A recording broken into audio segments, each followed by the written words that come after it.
Bonjour, je suis Thomas de Volabike et aujourd'hui nous allons vous montrer comment augmenter l'autonomie d'un vélo, dans ce cas l'Orbea Rise. Comme vous le savez, l'Orbea Rise, dans ses versions en carbone, dispose d'un prolongateur d'autonomie de 252 watts. Nous avons voulu aller plus loin à la demande de nos clients et nous allons proposer deux options de montage supplémentaires, l'une à 360 watts et l'autre, comme celle que nous allons monter aujourd'hui, à 540 watts. Il suffira d'ancrer le sac de batterie à l'aide du matériel d'installation fourni.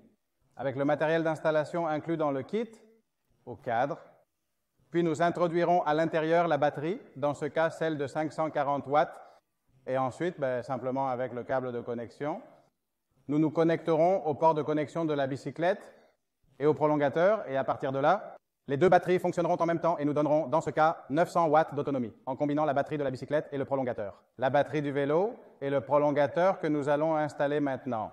Nous avons déjà monté la batterie simplement avec deux vis et une plaque d'ancrage en aluminium. Nous l'avons fixée au cadre comme s'il s'agissait d'un porte-bouteille. Et c'est maintenant à l'intérieur du sac que nous allons placer la batterie, dans ce cas, la batterie de 540 watts. Et nous la plaçons à l'intérieur. À l'intérieur du sac, nous plaçons la batterie. Nous avons l'interrupteur d'alimentation, le connecteur de charge et la sortie que nous connecterons au câble qui se connecte au port de charge de l'Orbea Rise. Maintenant, nous avons terminé l'installation. Comme vous pouvez le voir, c'est très simple. Maintenant, nous avons simplement connecté le câble qui sort du port de charge du vélo à notre prolongateur.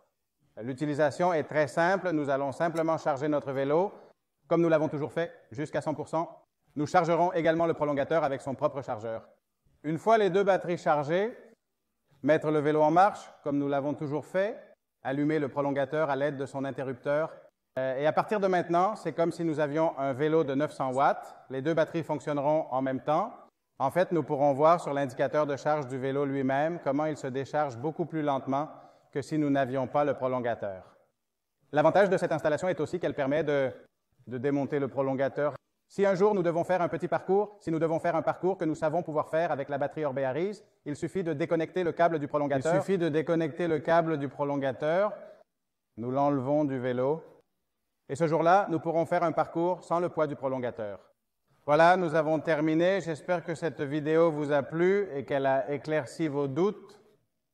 Vous avez l'option de 360 watts au cas où vous n'auriez pas besoin des 540 watts que nous avons montés dans cette installation. Nous avons installé dans cette installation. Et rien d'autre. N'oubliez pas de vous abonner à la chaîne pour vous tenir au courant. Et si vous avez des doutes parce que vous voulez monter un kit d'extension sur n'importe quel autre modèle de vélo, vous pouvez nous écrire à notre mail et nous clarifierons tout doute que vous avez. Salutations.